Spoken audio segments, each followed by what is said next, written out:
नमस्कार, आप देख रहे हैं जनता टीवी और मैं हूं के उपाध्याय। आज बात सियासत की होगी। सियासत उत्तर प्रदेश की। उत्तर प्रदेश की सियासत में पिछले 15 दिन से लगातार हलचल है, लगातार सियासत गर्म है। इस बीच कुछ नेता भारतीय जनता पार्टी में शामिल हुए तो भारतीय जनता पार्टी के सत्ता, संगठन और संघ को लेकर के तमाम तरह की बातें सोशल मीडिया पर और मीडिया पर चल रही थी। इस बीच में 10 जून को मुख्यमंत्री योगी आदित्यनाथ दिल्ली जाते हैं। दिल्ली में वे वहां गृह मंत्री अमित शाह से मिलते हैं। उसके अगले दिन प्रधानमंत्री नरेंद्र मोदी से उनकी मुलाकात, लगभग 80 मिनट की उनकी मुलाकात होती है। उसके बाद जेपी नड्डा से मिलते हैं, राष्ट्रीय अध्यक्ष से। सियासत में इन मुलाकातों के राजनीतिक मायने होते हैं। ये मायने क्या हैं, ये तो आने वाले वक्त में पता चलेगा। लेकिन इन 15 दिनों में उत्तर प्रदेश में काफी कुछ घटित हुआ। कांग्रेस के दिग्गज और ब्राह्मण नेता जितिन प्रसाद पार्टी छोड़कर के भारतीय जनता पार्टी में शामिल हो गए। उन्हें पीयूष गोयल ने भारतीय जनता पार्टी में शामिल किया। इसके अलावा उत्तर प्रदेश की अनुप्रिया पटेल और संजय निषाद पार्टी के अमित शाह से मिले। इस बीच में यहां पर संगठन मंत्री बीएल संतोष, पार्टी के प्रदेश प्रभारी राधा मोहन सिंह, प्रदेश के संगठन मंत्री सुनील बंसल की लगातार मीटिंगों के दौर चले। इन मीटिंगों के दौर में सवाल यह निकल के आया कि सत्ता, संगठन और संघ में किसकी चली। यह अभी प्रश्न और उत्तर दोनों ही नेपथ्य में। आज इस पर चर्चा करने के लिए हमारे बीच में है राजपाल कश्यप, जो समाजवादी पार्टी के एमएलसी हैं, राजनीति पे उनकी अच्छी पकड़ है। मदन मोहन शुक्ला पुराने कांग्रेसी हैं और कांग्रेस के वरिष्ठ उपाध्यक्ष भी हैं।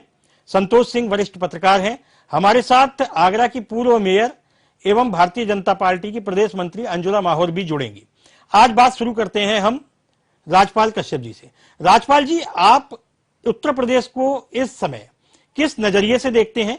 यह विधानसभा चुनाव के पूर्व की तैयारी है या भारतीय जनता पार्टी के बीच में ये जो भी कुछ चल रहा है, क्या आपको लगता है कि समाजवादी पार्टी अपने वोट बैंक को संभाल पाएगी? जिस तरीके से भारतीय जनता पार्टी की मशीनरी सक्रिय हुई है, उसमें जैसे जितिन प्रसाद कांग्रेस से भाजपा में आए हैं और अनुप्रिया पटेल, जो कि पहले कहा जा रहा था कि अखिलेश यादव से जाके मिल ली है, उनको कुछ ऑफर भी दिए गए हैं, निषाद पार्टी की तरफ भी अखिलेश यादव डोरे डाल रहे थे।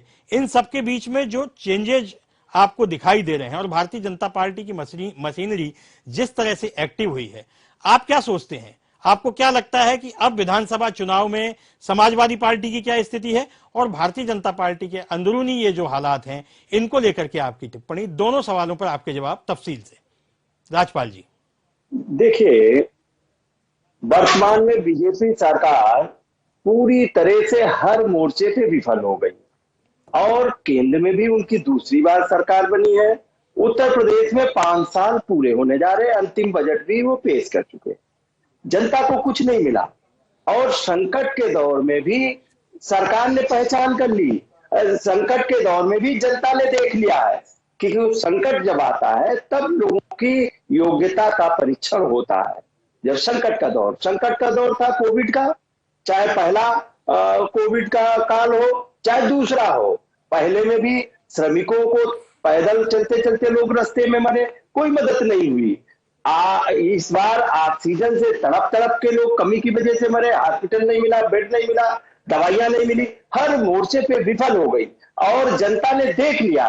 और इसी वजह से उत्तर प्रदेश में पंचायत चुनाव हुआ जिसमें बीजेपी ने खूब तैयारी की थी।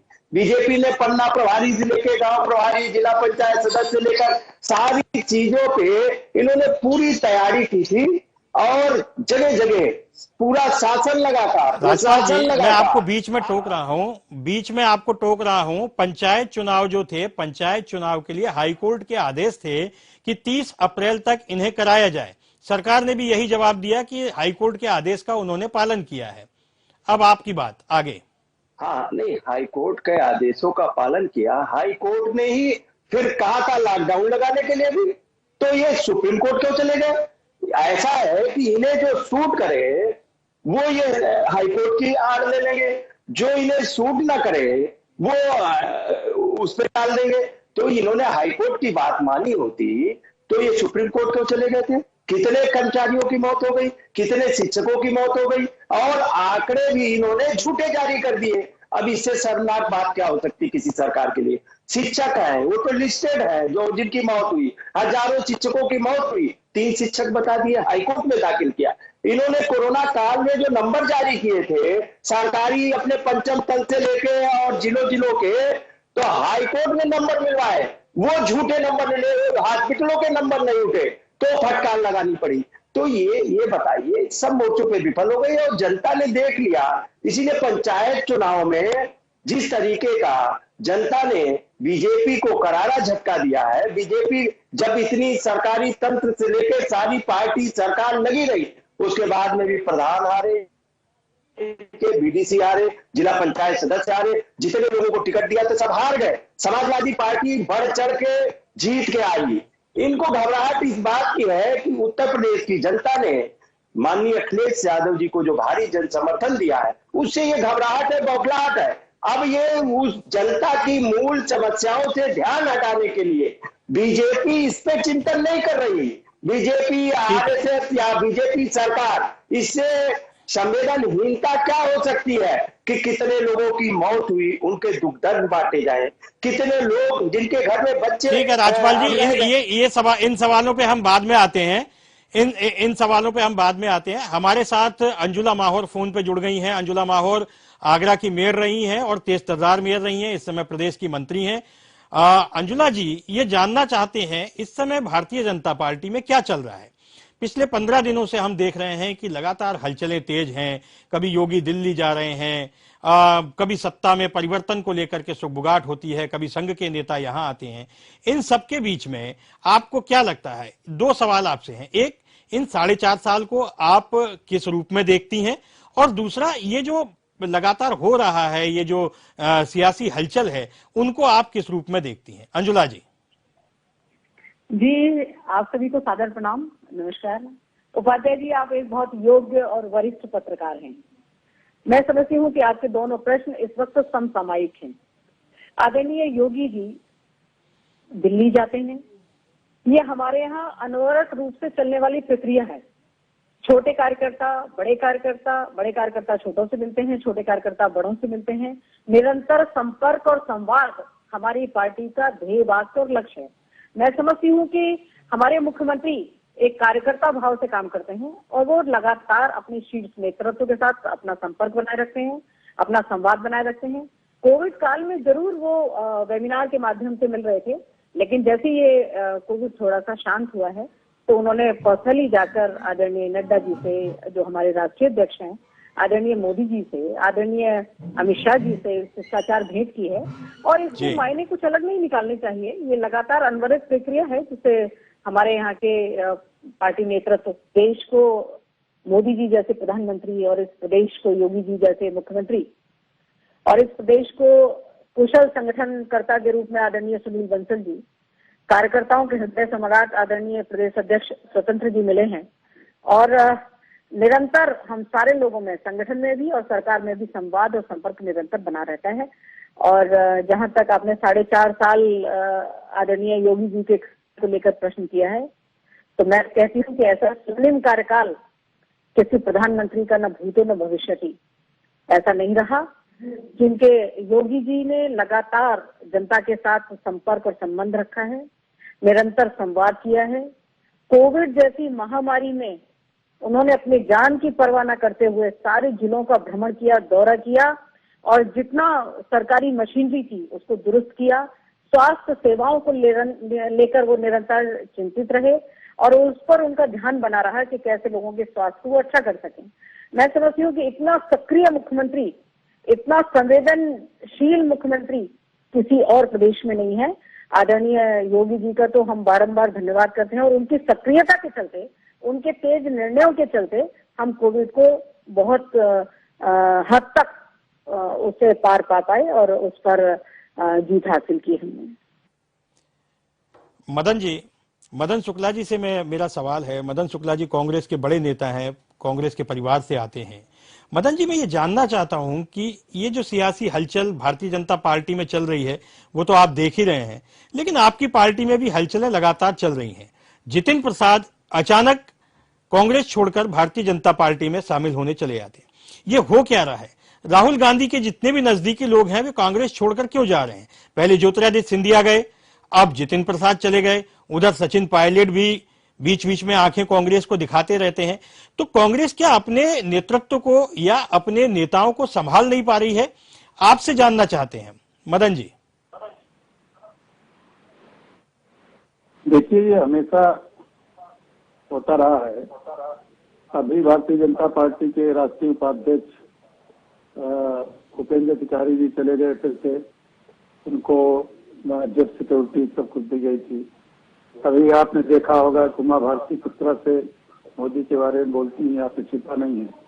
आपके पूर्व वित्त मंत्री, आपके जो भारत सरकार के रहे हैं, वो यशवंत सिन्हा जी, आप भारतीय जनता पार्टी छोड़ के चले गए और भारतीय जनता पार्टी के बारे में, नेतृत्व के बारे में, अमित शाह और मोदी जी के बारे में उनके क्या विचार हैं, वो आपसे छिपा हुआ नहीं है।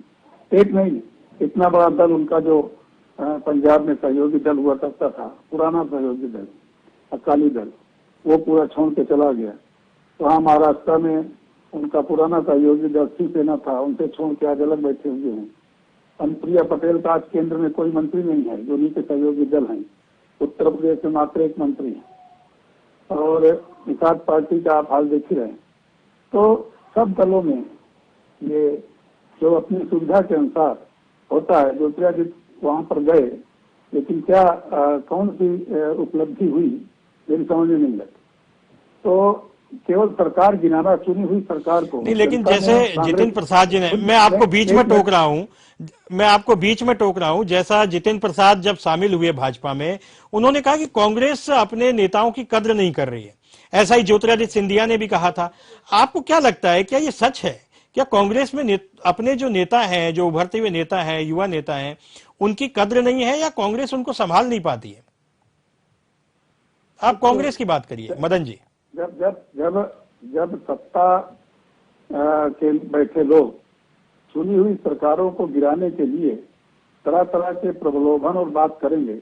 मध्य प्रदेश में भारतीय जनता पार्टी हार गई, कांग्रेस की चुनी हुई सरकार आई। चुने हुए विधायकों को एक वर्ग लेकर के अगर वो सत्ता को गिराने का षड्यंत्र जो केंद्र में बैठे लोग करेंगे, तो इस प्रकार के परिणाम स्वाभाविक है, कोई भी करना चाहे। लेकिन आजादी के बाद ऐसा पहले कभी हुआ नहीं। ये आपने देखा, महाराष्ट्र में मुख्यमंत्री घोषित कर दिया, रात में शपथ दिला दी गई और उनके सब केस वापस हो गए 6-7 दिन के अंदर। उसके बाद उन्होंने पार्टी भी छोड़ दी। तो अगर भारतीय जनता पार्टी केवल इसलिए है कि जो भी आपके ऊपर भ्रष्टाचार का आपराधिक मुकदमा लगा हो और ज्वाइन कर ले, तो वो सब खत्म हो जाएंगे और उसके बाद आपको सेंट्रल सिक्योरिटी और मिल जाएगी। तो अगर ये केंद्र में बैठे लोग करेंगे तो देश की राजनीति जहाँ सिद्धांतों की होगी, वसूलों की होगी, वहाँ इसमें कमी आएगी। मदन जी, ये देश की राजनीति की बात नहीं, मैं उत्तर प्रदेश की बात कर रहा हूँ। उत्तर प्रदेश की अगर बात करते हैं तो उत्तर प्रदेश में कांग्रेस कहाँ देखती है? कांग्रेस के गिने चुने बड़े नेता हैं, अगर वो भी कांग्रेस छोड़कर चले जाएंगे तो कांग्रेस कैसे अपने आप को उत्तर प्रदेश में उभार सकेगी या कैसे कांग्रेस जो है अपने आप को स्थापित कर सकेगी? सवाल उत्तर प्रदेश का है। देश की राजनीति तो बड़े नेता हैं, बड़े लोग हैं, वो करते रहेंगे। हम उत्तर प्रदेश पे फोकस रखते हैं। हम सहमत हैं कि उत्तर प्रदेश में आज कांग्रेस उतनी मजबूत स्थिति में नहीं है। कारण क्या है कि हम न राजनीति करते हैं जात की, न हम राजनीति करते हैं धर्म की, न हम राजनीति करते हैं मंदिर मस्जिद की, न हम राजनीति करते हैं कब्रिस्तान और शमशान की। हम सबको साथ लेकर चलने की बात करते हैं। यहाँ पर आज के वर्तमान स्थिति में आप देखिए, उत्तर प्रदेश से जो वादा किया गया था जनता से, क्या एक भी पूरा हुआ है? आज उत्तर प्रदेश में जो सरकार अभी आप बता रहे हैं कि 2 दिन तक मुख्यमंत्री सबके चक्कर लगाते रहे, गृह मंत्री, प्रधानमंत्री जेपी नड्डा जी से, क्या कारण है? आज जब कोरोना की हालत ये है देश में, इलाकें तैर रही हैं गंगा जी में, आज जहाँ लोग ऑक्सीजन के कारण मर रहे हैं, जहाँ दवाओं के अभाव में लोग तड़प रहे हैं और मर रहे हैं, मैं मानता हूँ कोई मुख्यमंत्री नहीं चाहेगा कि हमारे देश की जनता की हालत हो।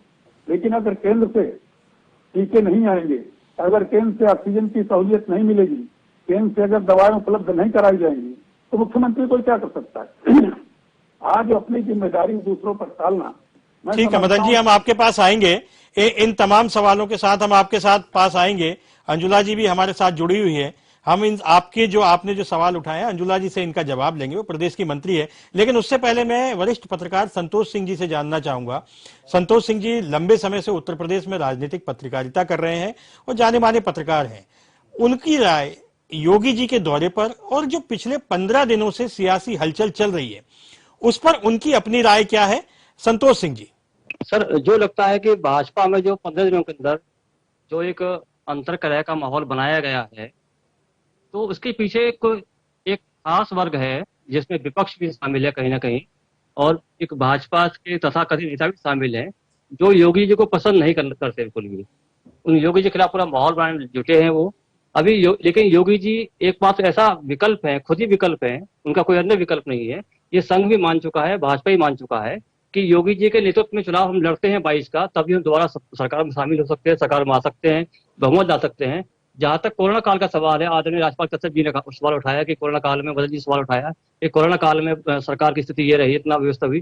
ठीक है, मानता हूं कि 1 हफ्ते 10 दिन तक ऑक्सीजन की कमी रही, बेड की कमी रही, लेकिन जब से योगी जी मैदान में उतरे हैं उसके बाद से व्यवस्था ठीक होने लगी और न कमी ऑक्सीजन की अब है, ना रेमडेसिविर की कमी है इस समय, ना बेड की कमी इस समय है। तो पर्याप्त चीजें उन्होंने की है और यह बात योगी जी अपने हाईकमान को, संघ को, भाजपा को, पीएम को समझाने में सफल हुए हैं कि मैंने व्यवस्थाओं को बहुत जल्दी कंट्रोल में किया है। एक बात। दूसरी बात यह है कि भाजपा के अंदर तमाम विरोधाभास होने के बाद योगी जी को लेकर एक स्वीकारोक्ति है कि योगी जी ही जो है आगामी चुनाव में हमारा चेहरा होंगे और वही उनके अगुवाई में हम लोग जीत सकते हैं। एक सवाल आया कि अनुप्रिया पटेल, राजपाल निषाद, ओम प्रकाश राजभर, सबका सवाल आया। ठीक है, भाजपा का नजरिया होगा कि अगले चुनाव में कौन उनके गठबंधन में शामिल होंगे नहीं होंगे, मंत्रिमंडल का विस्तार होगा नहीं होगा, क्या दबाव, चर्चाएं बहुत है, रोज कयासबाजी लगती है कि आज विस्तार होगा, कल विस्तार नहीं होगा, योगी जी हटाए जा रहे हैं। एक पीछे एक ऐसा ग्रुप काम कर रहा है योगी जी पीछे, जो योगी जी को रोज सुबह शाम हटाता है।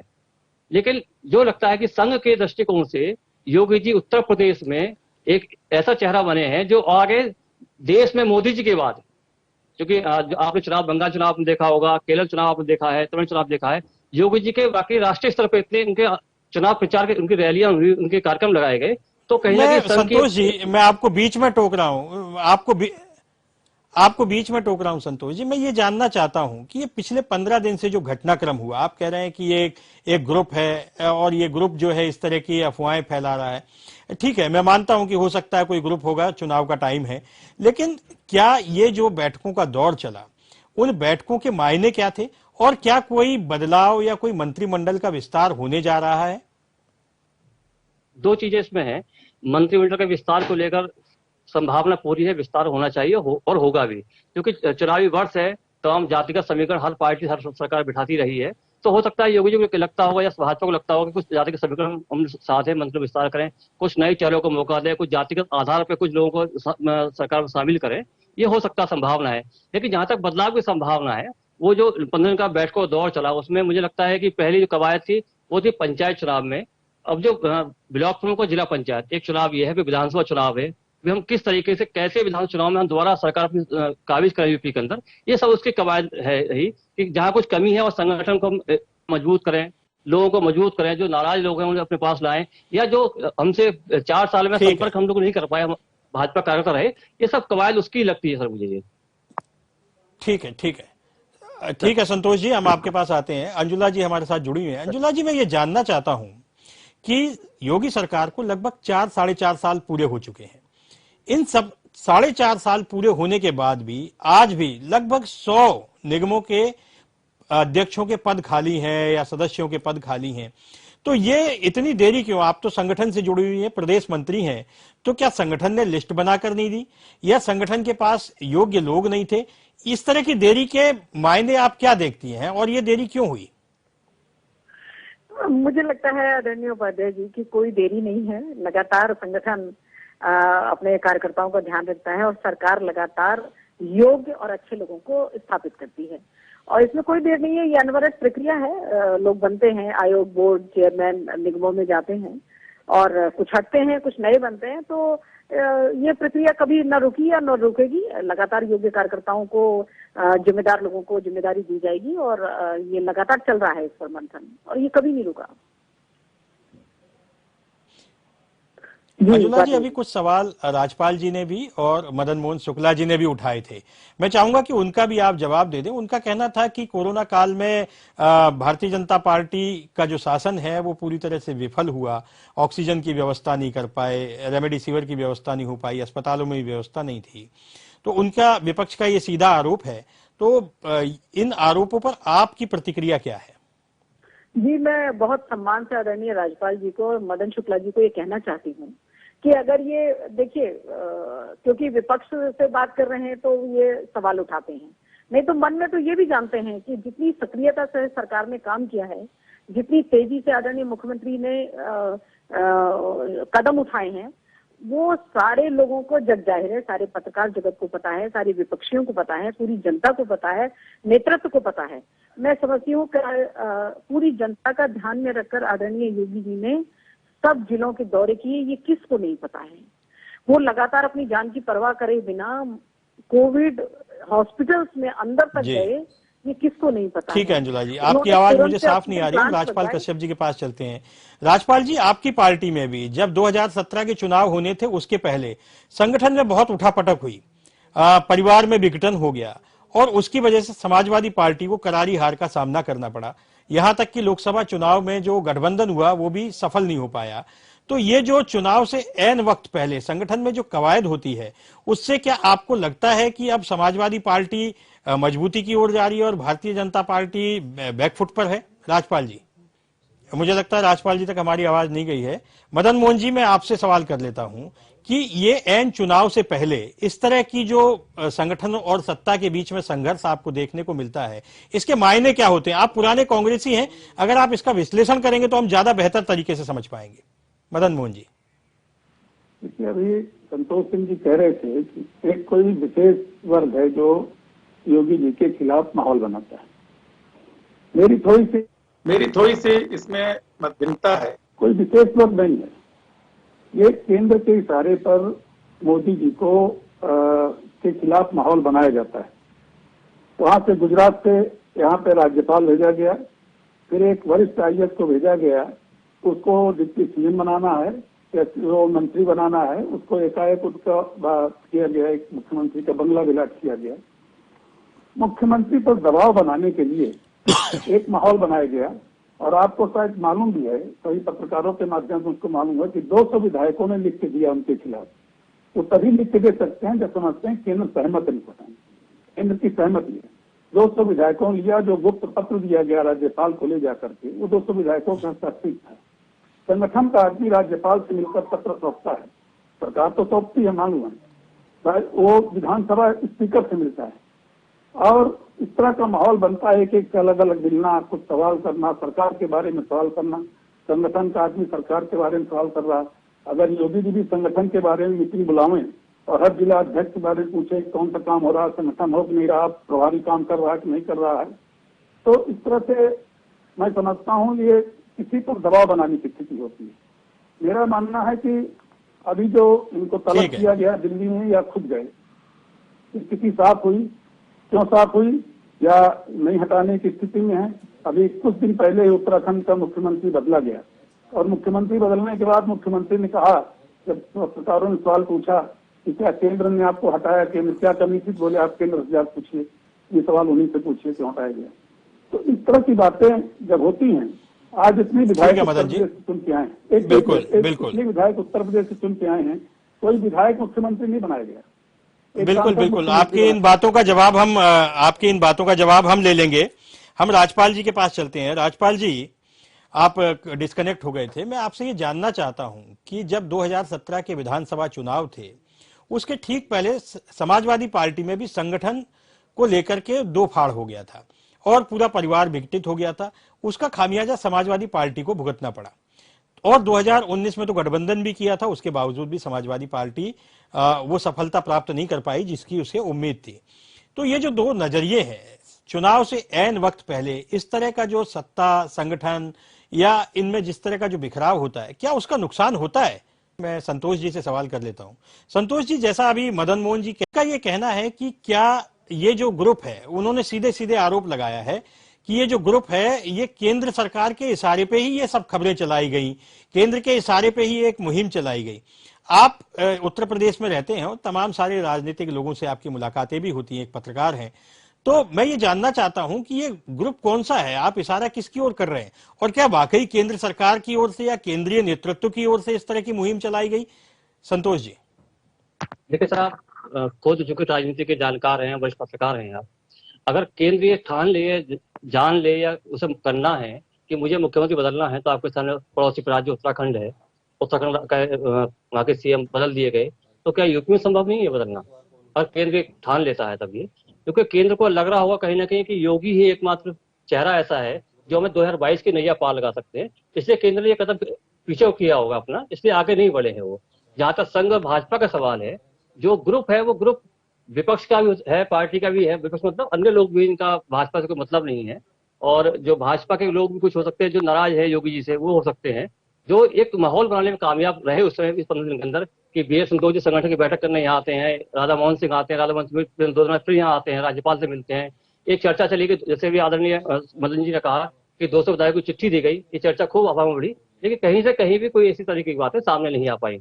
मुझे लगता है कि अगर केंद्र सरकार, क्योंकि एक ही पार्टी की सरकार केंद्र में है, उन्हीं का मुख्यमंत्री यहाँ पर है, अध्यक्ष राष्ट्रीय अध्यक्ष भाजपा के हैं, तो वो चाहे कि सीएम बदलना है तो सीएम बदल सकते हैं, लेकिन चूंकि 2022 चुनाव है, चुनाव में मात्र 1 साल भी से कम वक्त बचा है, तो ऐसे में नेतृत्व परिवर्तन करना उनके लिए नुकसानदायक हो सकता है। सरकार ने, भाजपा ने सोचा होगा, संगठन सोचा होगा, फिर संघ ने भी सोचा होगा कि चेहरा हमारे पास क्या है 22 में। और जो जहां तक बैठकों का दौर का सवाल रहा, उन बैठकों में सब यही रहा कि जहां 4 साल हम कमजोर रहे, उनमें हम कैसे अपने आप को मजबूत करें, कैसे आगे बढ़े। और देखिए उसका असर भी है, भाजपा के नेता निकल के अब जो कोरोना काल में तमाम कार्यकर्ता खत्म, उनके परिवार में डेथ हुई, किसी की मृत्यु हुई या कुछ बच्चे अनाथ हुए, कार्यकर्ता खत्म हुए, आज खुद देख रहे होंगे कि अध्यक्ष से लेकर मंत्री तक उनके यहाँ घर में पहुंचने लगे हैं। तो वही है कि एक सहानुभूति वोट अपना हासिल करने के, सहानुभूति दिखाने के लिए भाजपा इस काम पे कर रही है, क्योंकि चुनावी वोट में सभी पार्टियां हैं। ठीक है संतोष जी, हम अंजुला जी से पूछ लेते हैं। अंजुला जी, आप ये बताइए कि इस समय संगठन जो है कोरोना काल में जिन लोगों के यहाँ डेथ हुई है या जो लोग कोरोना पीड़ित रहे हैं, उन लोगों के घर जा रहे हैं, क्या ये हम थोड़ा पहले नहीं कर सकते थे? क्या भारतीय जनता पार्टी का संगठन, जैसा कुछ लोगों ने आरोप भी लगाया कि पन्ना प्रमुख तक है, ट्वीट भी हुए इस तरह के कि पन्ना प्रमुख, ब्लॉक प्रमुख, सारे भारतीय जनता पार्टी का नेटवर्क और संगठन बहुत मजबूत है, तो क्या भारतीय जनता पार्टी का जो सेवा कार्य है वो थोड़ा पहले शुरू नहीं हो सकता था? अंजुला जी। जिम्मेदारी से ये बात कहना चाहती हूँ कि भारतीय जनता पार्टी एकमात्र संगठन था जो कोविड काल में भी एक एक कार्यकर्ता, बूथ का अध्यक्ष, सेक्टर का प्रभारी और सेक्टर का संयोजक, मंडल स्तर के कार्यकर्ता, समर्थक, भाजपाई सब सड़कों पर दिखाई पड़े, विचार परिवार के लोग सड़कों पर दिखाई पड़े। अन्य दल के लोग जब घर में छुपे हुए थे कोविड में, तब सिर्फ भारतीय जनता पार्टी संगठन के लोग, एक एक कार्यकर्ता, एक से एक समर्थक, एक एक नेता, एक एक विधायक, एक एक सांसद सड़कों पर दिखाई पड़े सेवा की कार्य करते हुए।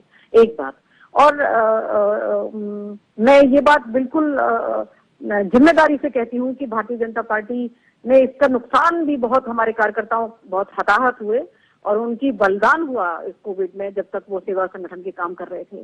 मैं बधाई देना चाहती हूँ अपने नेतृत्व को, जिन्होंने लगातार कार्यकर्ताओं को प्रेरित किया कि वो सेवा ही संगठन है और संगठन ही सेवा है।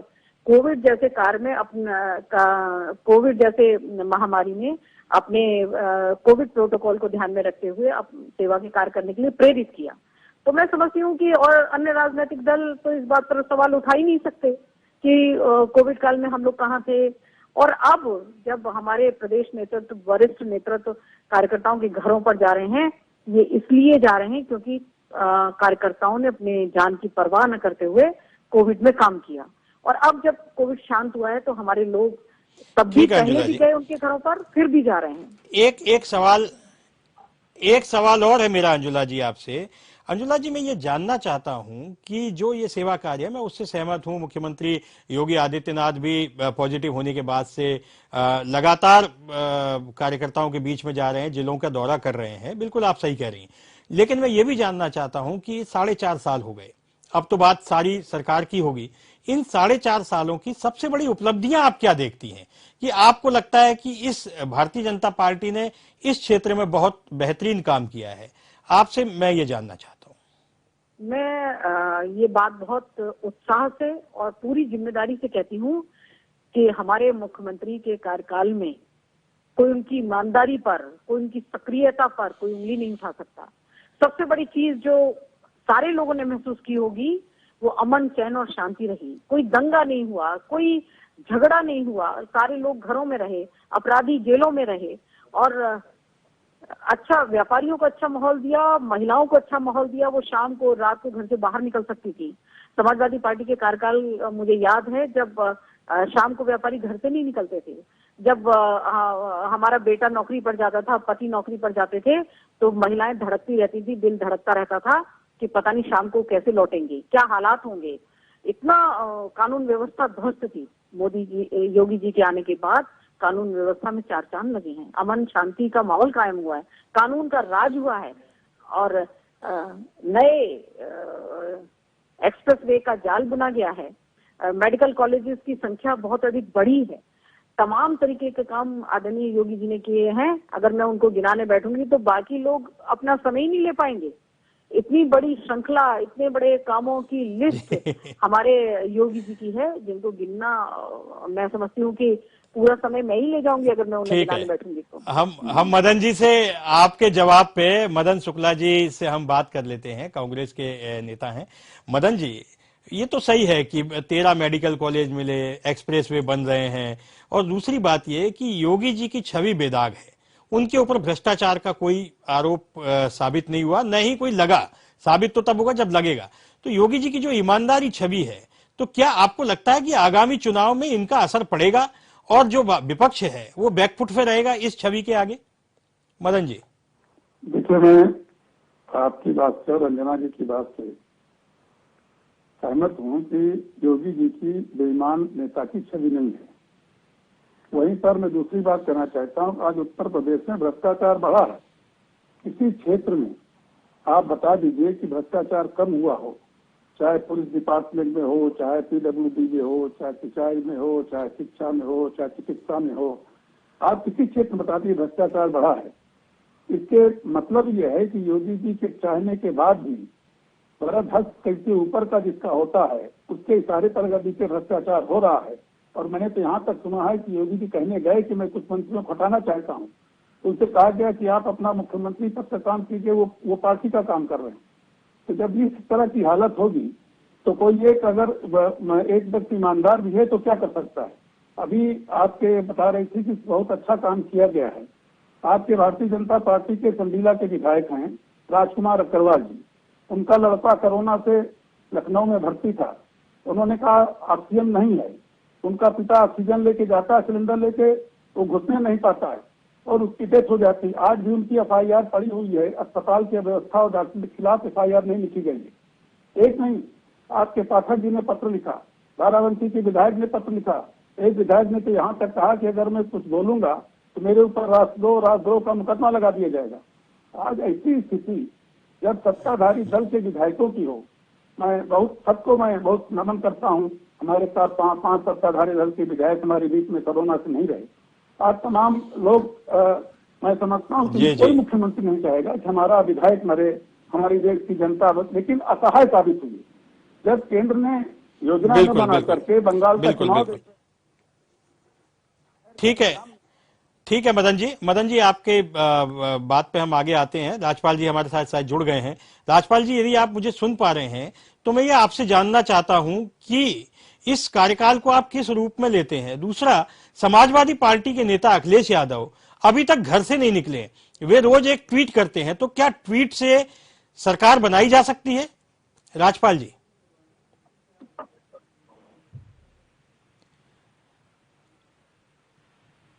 मुझे लगता है राजपाल जी तक मेरी आवाज नहीं पहुंच पा रही है। मैं संतोष जी के पास चलता हूं। संतोष सिंह जी, मदन मोहन शुक्ला जी जैसा कह रहे थे कि योगी जी की छवि निश्चित रूप से ईमानदार छवि है, लेकिन भारतीय जनता पार्टी के शासन में भ्रष्टाचार बढ़ा है और भारतीय जनता पार्टी, योगी जी चाहते थे कि इस पे रोक लगे और योगी जी चाहते थे कुछ अफसरों को, कुछ नेतृत्व को बदलना भी चाहते थे, लेकिन उनकी सुनी नहीं गई। क्या ये सही है? आपको क्या लगता है, क्या इस तरह की चीजें हुई हैं अंदरूनी स्तर पर? बिल्कुल सर, हुई है। अभी अंजुला जी कह रही थी कि सरकार में बहुत काम हुए हैं, लेकिन एक बड़ा सवाल यह है कि 4 सवा 4 साल के अंदर जो भाजपा के कार्यकर्ता है, जो इसका वेश वर्कर है, वो आरोप लगाते रहे और कहते रहे कि हमारी नहीं सुनी जा रही है। आदरणीय मदन जी ने सवाल उठाया कि तमाम विधायकों ने कहा कि कोरोना काल में ये हो गया, राजद्रोह का मुकदमा हो जाएगा, मेरे बेटे के डेथ हो गई, एफआईआर नहीं हुई। ऐसी तमाम घटनाएं भी ऐसी हैं। इन सब घटनाओं को देखने के बाद, सुनने के बाद संगठन, केंद्रीय संगठन सक्रिय हुआ। वीआर संतोष जी से लेकर राधा मोहन जी तक यहाँ पहुंचे, बैठको दौर चला, फिर योगी दिल्ली आते हैं। मुझे लगता है कि ये सब इसके जो नाराजगी है कार्यकर्ताओं की, वो दूर करने के कवायद के तहत ये सब घटनाक्रम चला है 15 दिन का। ये अगला सवाल अंजुला जी से मुझे पूछना था कि आपके पार्टी में चाहे पहले कल्याण सिंह सीएम रहे हों या अब आदरणीय योगी जी सीएम रहे हों या उससे पहले, एक आरोप लगता है कि कार्यकर्ताओं की नहीं सुनी जाती है। अंजुला जी, इसकी वजह क्या है? ये मुझे जानने का मेरा बहुत मन करता है, लेकिन मुझे कहीं इसका जवाब नहीं मिल पाता है। मुझे क्या सिद्धांत ऐसे हैं आपके, आप कार्यकर्ताओं को नहीं सुनेंगे आप? अंजुला जी, ये तो मुझे भी जानना है। बिल्कुल अंजुला जी, ये तो मुझे भी जानना है कि कार्यकर्ताओं की स्थिति क्या है, और आप तो खुद भी एक कार्यकर्ता हैं, प्रदेश संगठन से जुड़ी हुई हैं। मैं आपसे जानना चाहता हूं कि ये वास्तव में स्थिति है क्या? नहीं, मैं बहुत विनम्रता से कहना चाहती हूँ कि कृपया ऐसी बातों को तूल ना दें, ऐसा बिल्कुल भी नहीं है। और ये पता है बातें कहाँ से निकल आती हैं, और कोई आरोप नहीं लगा सकते तो यही आरोप लगा दें कि भाई कार्यकर्ताओं की नहीं सुनी जाती है। ये क्या बात हुई? कार्यकर्ताओं की सुनी सिर्फ भारतीय जनता पार्टी में जाती है और किसी दल में नहीं सुनी जाती। पार्टी कार्यालय पर कैबिनेट मिनिस्टर संगठन के बड़े लोग बैठते हैं ताकि लोग जी है क्या? हेलो, एक एक करके बोले, नहीं तो आवाज सुनाई नहीं देगी। हाँ, अंजुला जी, आप अपनी बात पूरी करिए। जी, मैं कह रही हूँ कि पार्टी कार्यालय पर, मैं अपनी बात कहती हूँ, आदरणीय उपाध्याय जी गवाह हैं इस बात के। उन्होंने मेरा कार्यालय पर बैठकर कार्यकर्ताओं की सुनते फोटो छापा था जब ये समाचार पत्र में थे। तो मैं समझती हूँ कि इससे बड़ा उदाहरण नहीं हो सकता। मैं खुद बैठती थी कार्यालय पर, अपने कार्यकर्ताओं की सुनती थी और नेतृत्व को अवगत कराती थी, और अपने नेतृत्व के माध्यम से सरकार तक बातें पहुंचती थी। जो जिस स्तर का काम था वहां से ये चीजें हम लोग खुद परस्यू करते थे। और ऐसी ही बिल्कुल यही सिस्टम जो प्रदेश कार्यालय पर था वही क्षेत्र में है और वही जिलों में है। तो मैं समझती हूँ कि इससे बड़े उदाहरण मैं नहीं दे पाऊंगी जो मैंने अभी दिया है कि समाचार पत्र ने फोटो छापा कार्यालय पर बैठे हुए कार्यकर्ताओं की सुनवाई करते हुए। तो मैं समझती हूँ कि ये विपक्षी लोग की उड़ाई हुई बातें हैं, इस पर बिल्कुल ध्यान न दीजिए। ऐसा भारतीय जनता पार्टी में तो कम से कम बिल्कुल नहीं है। ठीक है। मदन जी, आपसे ये जानना चाहते हैं कि कांग्रेस पार्टी जमीनी स्तर पे कहाँ है? हालांकि अभी कुछ दिनों पहले कांग्रेस ने प्रदर्शन किया डीजल और पेट्रोल के दामों में वृद्धि को लेके, लेकिन संगठन वहां बहुत कम दिखाई दिया, संगठन के लोग नहीं थे। और जो कांग्रेस का वरिष्ठ नेतृत्व है, चाहे वो प्रियंका गांधी हो चाहे कोई और हो, वे सब दिल्ली से बैठकर के उत्तर प्रदेश की राजनीति करना चाहते हैं। क्या ऐसा संभव है? आप कांग्रेस को किन स्थितियों में देखते हैं आज के परिप्रेक्ष्य में? देखिए, आपकी बात से मैं सहमत हूँ। अभी अंजना जी बता रहे थे कि हम कार्यकर्ताओं सुनते, जरूर सुनती होंगी, तभी नियर बनी थी वहाँ की, जो सुनती होगी। और लेकिन कार्यकर्ता नाराज किससे है? वो कार्यकर्ता इससे नाराज है कि हमको सरकार सत्ता में आई, वहाँ कोई भागीदारी नहीं मिली, आयोग में वहाँ नहीं मिली, तमाम चीजें। आपका जो मूल प्रश्न है कि कांग्रेस नहीं है, कमजोर है या नहीं है जमीन पे, मैं दावे के साथ कहता हूँ उपाध्याय मदन जी, मदन जी हमारे साथ राजपाल जी जुड़ गए हैं, मैं उनसे लगातार कोशिश कर रहा हूं, मेरे साथ जुड़ गए हैं। मैं आपकी सवाल का जवाब लूंगा, लेकिन 2 मिनट मुझे दीजिए। राजपाल जी, यदि आप मुझे सुन पा रहे हैं तो मेरा सवाल आपसे ये है, समाजवादी पार्टी आज कहाँ है? समाजवादी पार्टी का जो मूल नेचर था वो ये था कि अगर विपक्ष के रूप में रहती थी तो वे सड़कों पे आंदोलन करते थे, दिखाई देते थे। लेकिन आज समाजवादी पार्टी कहीं दिखाई नहीं देती। अखिलेश यादव अपने घर से बैठकर ट्वीट कर देते हैं। तो क्या ट्वीट से विपक्ष की राजनीति की जा सकती है? राजपाल जी, मुझे लगता है कि राजपाल जी मेरी आवाज नहीं सुन पा रहे हैं। चलिए मदन जी, आप अपनी बात पूरी करिए। भारतीय जनता पार्टी के नेता मदन जी, आप अपनी बात पूरी करिए। जी, अंजना जी कह रही थी कि कांग्रेस के लोग कहीं दिखाई नहीं पड़े। कांग्रेस के लोग देखा होगा, राष्ट्रीय अध्यक्ष जब हर जगह गैस सिलेंडर लेके दवाई लेके पहुंच रहा था, उसके ऊपर पुलिस जांच में खाल दी गई, कैसे मदद कर रहे हो तुम, कोरोना का उसका प्रोटोकॉल का उल्लंघन कर रहे हो, घर घर जाके गैस पहुंचा रहे हो, ऑक्सीजन पहुंचा रहे हो। आज भी प्रियंका गांधी ने उत्तर प्रदेश के हर जिले में सैनिटाइजर मशीनें भिजवाई हैं। जगह जगह कांग्रेस के लोग वार्डों में सैनिटाइज कर रहे हैं। हर जगह कोरोना किट की दवाएं भिजवाई हैं। घर घर जाके लोग जो घर में हैं, आइसोलेट में हैं, उनको दवाएं दे रहे हैं। आज जगह जगह पर वो उनको जो ऑक्सीमीटर भिजवाए गए हैं जो अपनी जांच कर सके। आज कांग्रेस के लोग, मैं समझता हूँ, जो अपनी क्षमता भर विरोध में रहने के बाद कर रहे हैं। दूसरी बात जो आपने कहा ना, कांग्रेस कहाँ दिखाई पड़ती जमीन से। उपाध्याय जी, मैं आपसे दावे से कहता हूँ, आप पैराशूट से पूरे हिंदुस्तान में कहीं उतर जाइए और कोई ऐसा गांव नहीं होगा जहाँ एक कांग्रेस का समर्पित कार्यकर्ता न मिलता हो जो सैद्धांतिक रूप से कांग्रेस के लिए लड़ने वाला, कांग्रेस की बात बताने वाला। आज दुर्भाग्य ये है कि देश में सिद्धांत की राजनीति नहीं हो रही। आज कैसे सत्ता पर पहुंचा जाए और कैसे सत्ता पर बनाए रहा जाए, इस तक सीमित है। पहली बार आजादी के बाद लगातार 20 दिन से पेट्रोल डीजल कीमत कंटिन्यूअस बढ़ाई गई, 12 रुपए 10 रुपए लगातार। मदन जी, मैं आपको बीच में टोक रहा हूँ, वो ये आपकी बात सही है कि कांग्रेस 150 साल पुरानी पार्टी है और कांग्रेस के कार्यकर्ता हर गांव गली में मिलेंगे, लेकिन वे कार्यकर्ता घर बैठे हैं क्योंकि नेतृत्व उनकी सुध नहीं लेता। और नेतृत्व को लेकर के पिछले दिनों 23 लोगों ने चिट्ठी भी लिखी थी और उनके खिलाफ जो है भी कार्रवाइयां होने लगी और उनकी फिर बाद में भी नहीं सुनी गई। तो क्या ये स्थितियां संगठन की दृष्टि से सही हैं? इसमें तो फिर भारतीय जनता पार्टी मुझे ज्यादा ठीक लगती है कि उनका एक संगठन है, पितृ संगठन है, आरएसएस है, वो सत्ता पर भी नजर रखता है, अपने संगठन पर भी नजर रखता है और अपने कार्यकर्ताओं पर भी नजर रखता है। और वे लगातार, अगर उनसे कोई गलतियां होती हैं तो वे तत्काल अपने संगठन में सक्रिय हो जाते हैं और अपने कार्यकर्ताओं को वो वापस जोड़ करके और फिर जुट जाते हैं नए मिशन पर। कांग्रेस भी ऐसी ही पार्टी थी, राष्ट्रीय नेतृत्व था उसका। आज कांग्रेस को क्या हो गया मदन जी? और आप तो फिर पुराने कांग्रेसी हैं।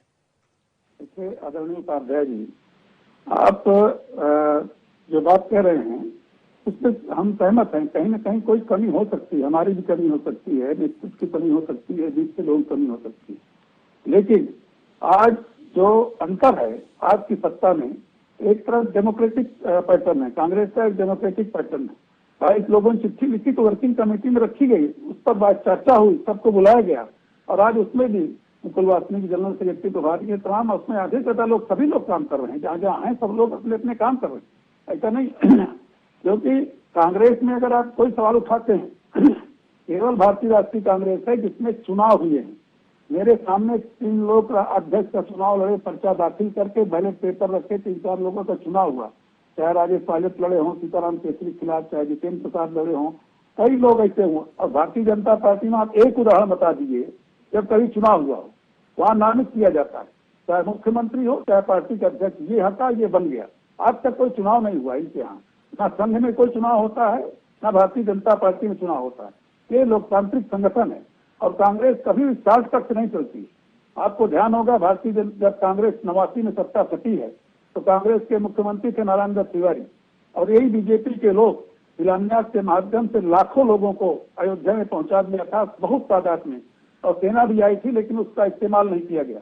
एक कारण यह हुआ कि नारायण दत्त तिवारी ने देखा कहीं कहीं खून खराबा न हो, उससे बचाने के लिए विवादित स्थल जो शिलान्यास करा दिया गया।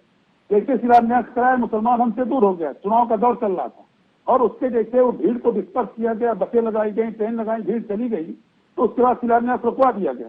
तो हमसे हिंदू नाराज हो गया, लेकिन हिंदू नाराज हो गया, मुसलमान नाराज हो गया, लेकिन हिंदुस्तान एक आदमी खरोच नहीं आने पाई, कहीं गोली नहीं चली।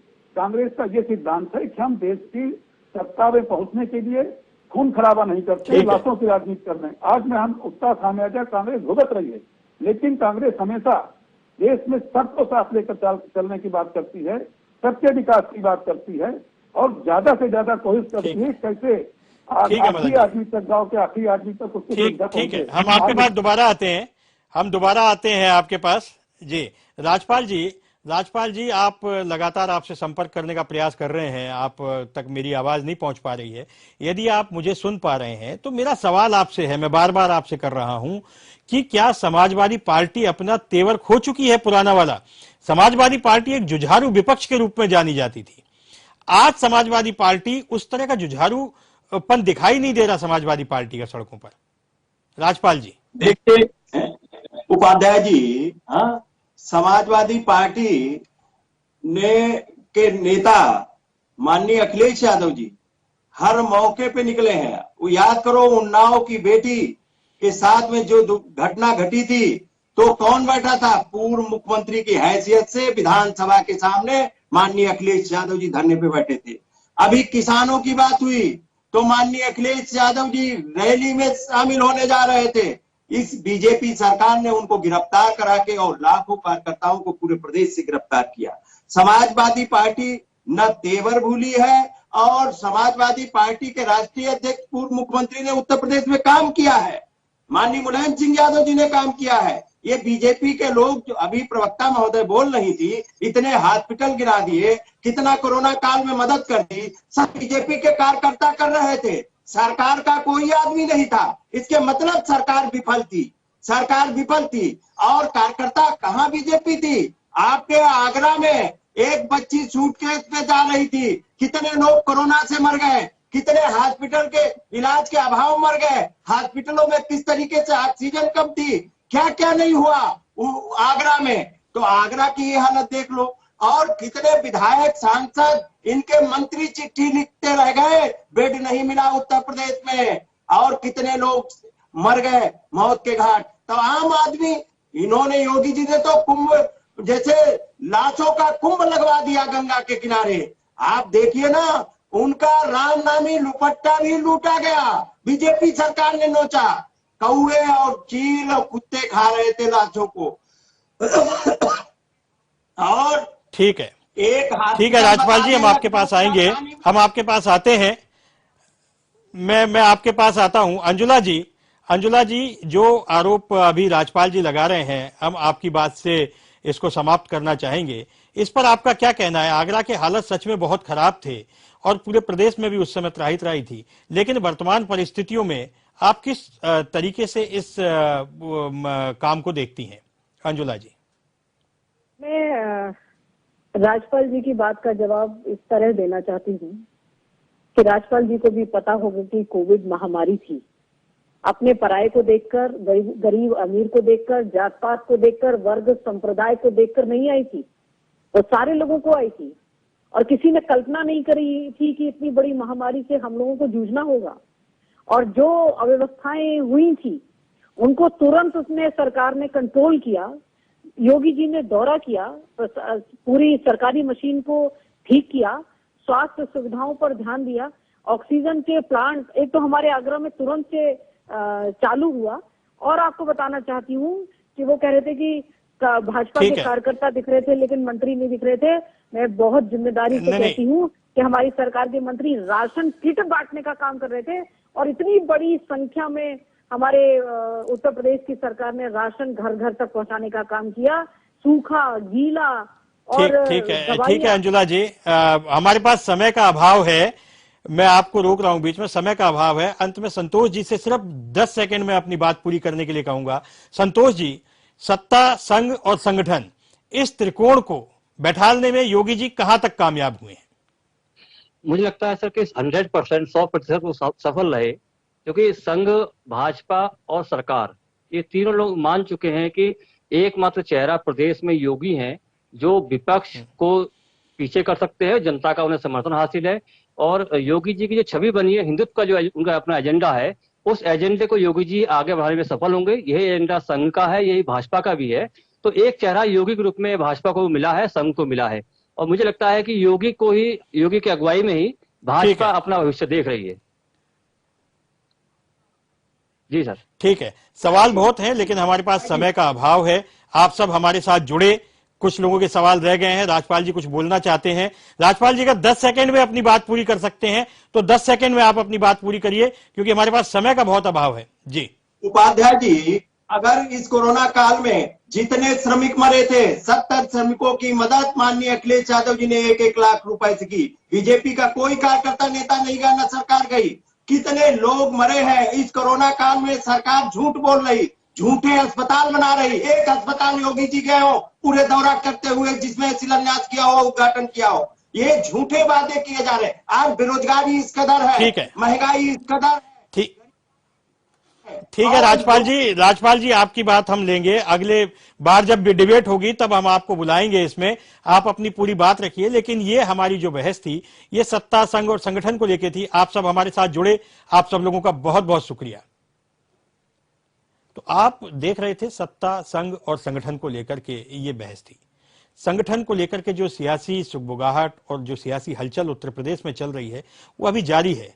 अभी जब तक मंत्रिमंडल का विस्तार नहीं होता तब तक ये सुगबुगाहटें चलती रहेंगी। सोशल मीडिया अपना काम करता रहेगा और मीडिया अपना काम करता रहेगा।